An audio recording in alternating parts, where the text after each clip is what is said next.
Hello and welcome to the video version of my journal. I'm Stephanie Rivers. When I was in school, I never could stand by and watch a bully in action, especially those who like to verbally ridicule their victims in front of a crowd. And I sometimes put myself in harm's way trying to protect someone when it seemed they were unable to protect themselves. So when I saw the CNN video last week of two Seattle teenagers fighting along a public street as three security guards looked on and other witnesses too, I couldn't help but wonder why they didn't intervene. Teenagers are not the best at communicating, so it's no surprise to me that two teenage girls would get into a fight. But what caught me off guard was the violent nature of the fight and the lack of intervention on the part of the security guards who witnessed it. You see, it happened near a Seattle transit station.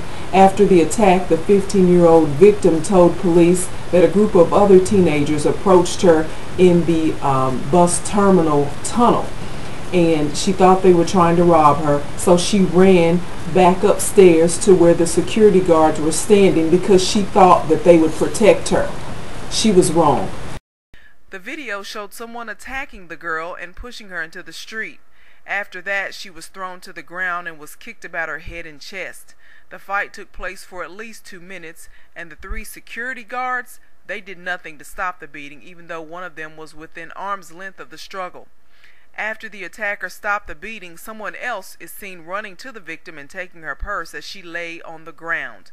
Although there was no audio, you could see one of the guards calling on his portable radio for backup. Backup?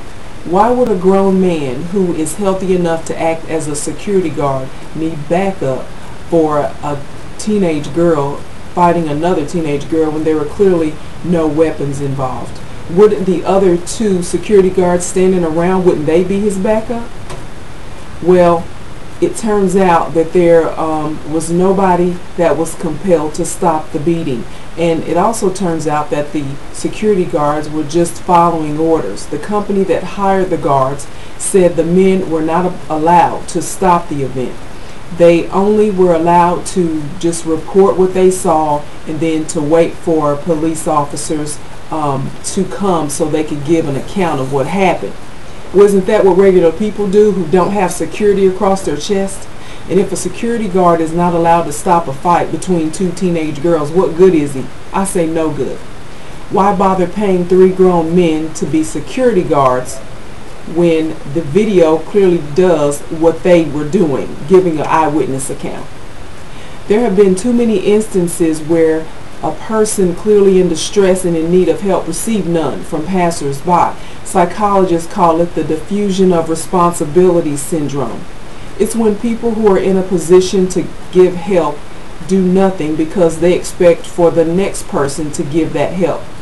And it's another example of how emotionally detached some people have become when it comes to dealing with people they think they have nothing in common with. I'm not sure if any of the witnesses to the attack have children, but I doubt they would have allowed their friend or family member or their child even to be attacked without intervention. With the passing of each generation, it seems we are moving further away from the community concept where people offer assistance even when they don't know you. And I'm saddened by it. It seems common sense ain't so common anymore, and people with compassion for their fellow men is a dying breed. To find out more about what I care about, go to the written version of my journal at eurweb.com. Thanks and have a super day.